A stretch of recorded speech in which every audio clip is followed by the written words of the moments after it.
It's NBA Media Day, and we have a ton of awesome and funny quotes from around the league, like this Andre Drummond one. Andre, what are you doing? He says he's the best rebounder to ever play the game. What do you guys think about that? Post it down below. We're going to go quick hitter style and talk about a lot of the stuff like this around the league. Again, because most of the teams have done their media availability today, and we are going to have a ton of fun. But really quick, if you're new, make sure you subscribe. We're trying to hit a goal of over 4,000 subscribers before the NBA season starts. So do us a solid, hit that subscribe button. Make sure you do stick around for more content. Post down below what you guys think about some of these quotes, like I said, and let's dive in. So to add a little bit of context, he says the Sixers were 25th in defensive rebound rate last season, and he's here to fix that. And to give him a little bit of credit, he's not entirely wrong. He is one of the best rebounders ever. Now, this is a very quick snapshot of career rebound numbers. There's a lot of different ways you can dissect a player's rebounding ability. This is just one of them. So when we see here, the highest ever recorded single season numbers belong to Wilt Chamberlain at 23, Bill Russell, Bob Pettit. We go on, and Andre is down here at about 14. Andre is the only like super duper modern player in here. There's some other modern players like Rodman and stuff like that. But the only other guys that are still playing right now are Rudy Gobert here at 23. We got Joel there at 30. Cat down there. Jokic far down here. So these are about 10, 11, 12. So Andre is for sure one of the best rebounders ever. That's fair. I'd give him that. I don't know if I would say he's the literal best. But the thing is, there is context that needs to be applied to some of this stuff. Like Wilt Chamberlain, I mean, that's pretty straightforward. Bill Russell, again, straightforward stuff there. So what do you guys think? Post down below. We have another fun one, and I'm really hoping that it works out for him, but Lonzo Ball is expected to be available for the Bulls opening day roster. So he is actually back this time. I know that it's really hard to come back from all the injuries, and hopefully he comes back and can play similarly to how he did last time he was able to play and, earn himself a new contract, maybe get in a better position situationally.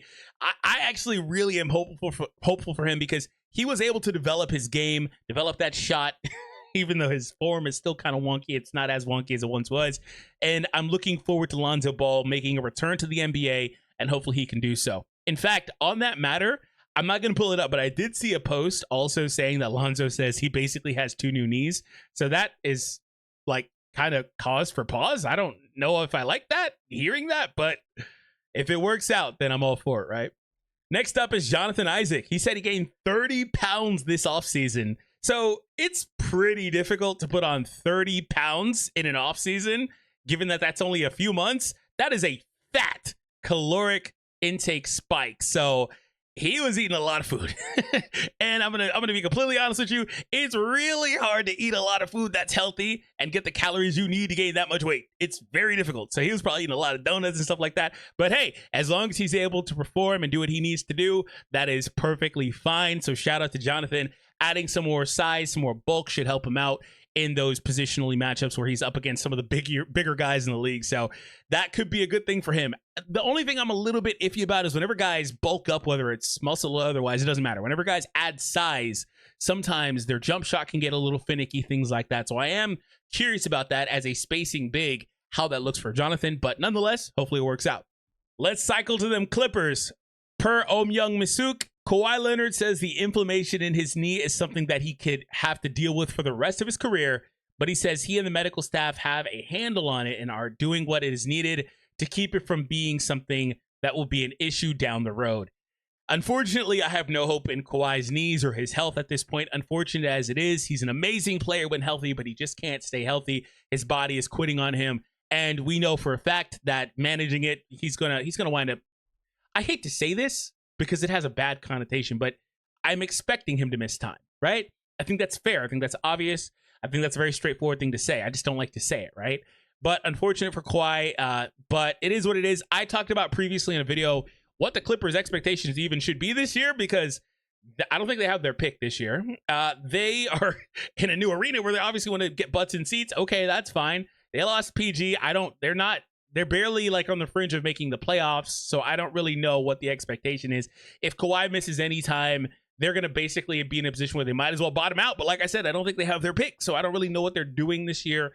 Kind of a weird year, unless some of these guys can really step up. We have some interesting quotes about this from other players that we'll talk about a little bit later, and we'll see what happens. But kudos to Kawhi. Speaking of PG and Kawhi, PG actually says something that's not that outlandish, but I was reading it and I was like, you better tie this in a bow correctly because this could be taken out of context, but he does. So he says, this is the first time I played with an elite point guard. I was like, wait a minute. And an elite big all at once. That's really, really cool.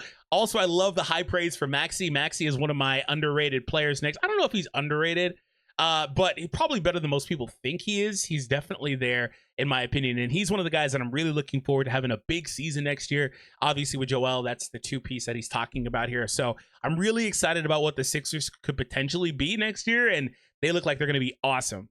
And why don't we just keep the Clipper trade rolling? We talked about it earlier, but here's a fun quote from Norman Powell. I saw it as addition by subtraction, losing Paul George. Saw it as addition by subtraction. More guys getting opportunities, including myself. Well, that is certainly an optimistic way to look at it.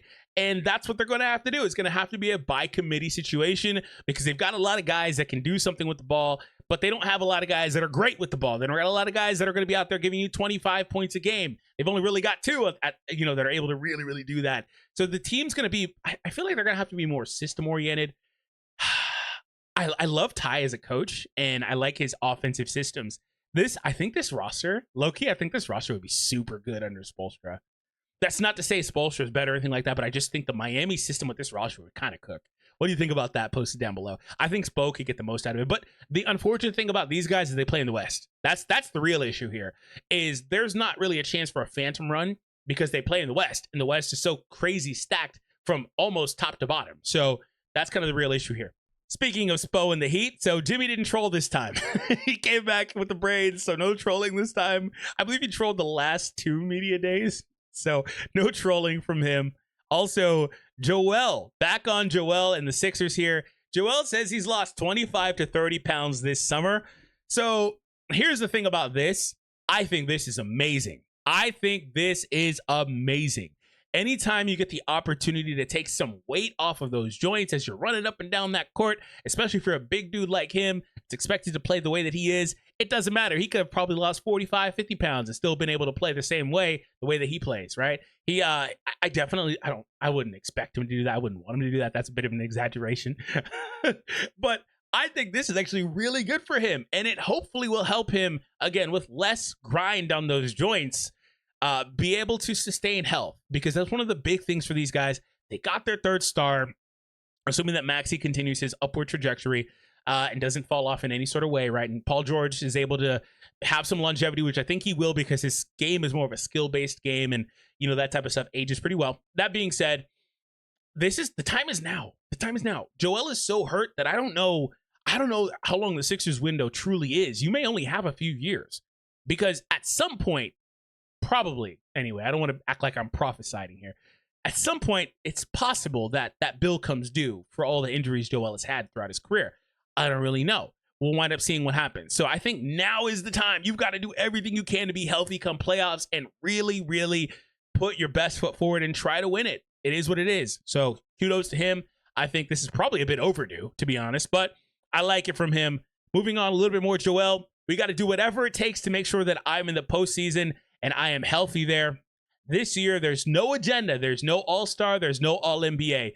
So I like this quote, but I also kind of don't, because it makes me feel like he was chasing awards. But if we're being completely honest, we knew he kind of was. We knew he really wanted that MVP. He wanted that scoring title too recently. Like, he's kind of going for the awards. And there's nothing really wrong with that, as long as it doesn't put you in jeopardy when your team needs you for the postseason, in this case, right? Some guys aren't going to make it to the postseason. They're trying to win some of these other awards. Okay, fine. So I do like this. He has no other agenda. He doesn't care about anything else. He doesn't care about nothing. So we're going to hold his feet to the fire on this and just come out, perform, do whatever you need to do, win your games. I don't care if you got to average 18 points a game. It ain't going to happen, but I don't care if you got to go that far down. Do what you got to do to be healthy in the postseason. Moving on. Speaking of Sixers and old players, I didn't plan this, by the way, it just lined up like this. Ben Simmons. I think people forget me as a player. When I'm healthy, I can play basketball. I'm pretty good, right? Ben, people don't forget. It's just been years. It's legit been like 3 years. No, 3.5, 4 years, something like that. Dude, you haven't been healthy in a long time. And the unfortunate thing about that is I actually genuinely wonder how impactful would a healthy Ben Simmons be today? just food for thought. Post down below what you think about that. How impactful do you think he would be? I'm curious about that. I don't know if he's an all-star caliber player with the same skill set today. That's an interesting one. And I also think that it depends on the team he's on. He's a very team-based player. I think he needs the right players around him, right shooters, all that stuff, because he has no shot, right? So he is somebody that people are going to play off of. He's going to be in a position where if guys can't make shots, he isn't getting assists, and he's not a great scorer, so he's going to give you 14, 15, 16 points, 6 rebounds, 6 assists. That's nothing crazy, but that's still good. Don't get me wrong. That's still very good at basketball. I just, it's been years, and it is what it is. But I will say I am hopeful that finally he will be able to play like himself. It looked like he was going to do that last year at the beginning of last year, but it didn't wind up working out that way. All right, so we're getting into some Lakers stuff. Rob Pelinka, Lakers GM on JJ Redick. We were not trying to go out and hire a coach to coach LeBron's final chapter, but it's setting us up for the other side of that so that when LeBron does step away, there's not the cliff that maybe some other franchises have experienced. So if you've been following the Lakers for a while and you kind of follow this process, yeah, JJ is LeBron's friend, podcast buddy, all that stuff. But even when they were still doing like the Dan Hurley stuff, or when Darvin was first let go, like all the way back there, they were trying to say that they really want to get into development. Now, it's very hard to do both things, but this new CBA makes it to where you kind of have to be able to do both things. You got to develop, you got to maintain. So they're trying to do both things, still remain competitive, right? And I think with LeBron and AD, regardless of circumstance, you can be competitive. You may have to depend on certain matchups. You can be competitive. And that was shown a couple of years ago when they pushed the Western Conference Finals versus what anybody would have thought they would have probably done that year. So, it's interesting. They are trying to lean into development. They've talked about that several times. They even wanted Dan Hurley to set up a system, a program for all that stuff. And I'm sure they're doing something similar with JJ. So that is what they're doing here.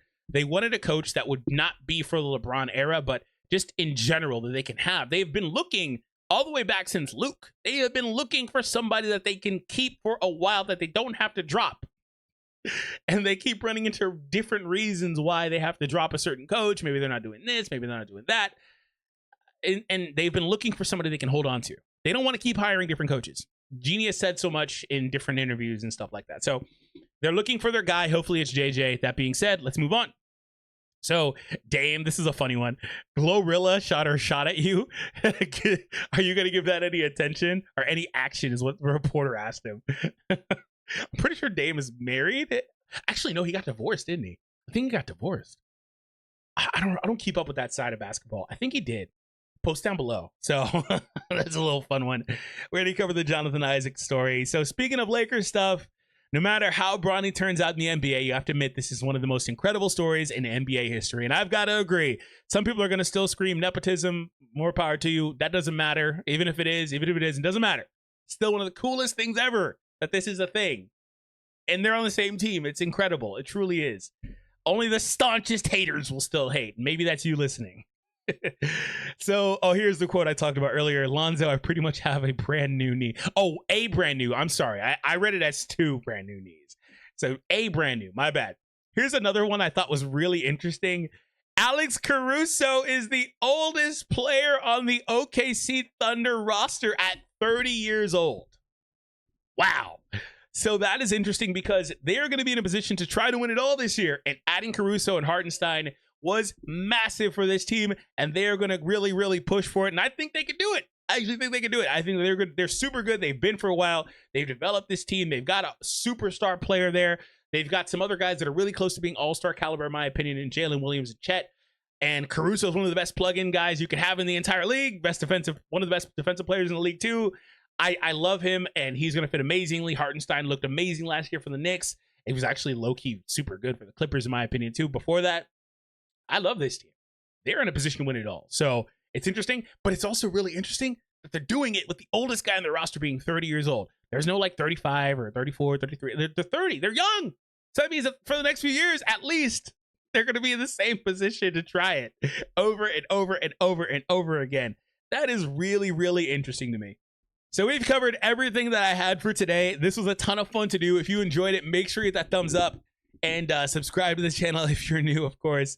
There was one thing that popped up that I did not cover, and that was Draymond arguing with reporters at Media Day. Yeah, so check it out. It's on the screen right now where Trevor goes over a live reaction to that.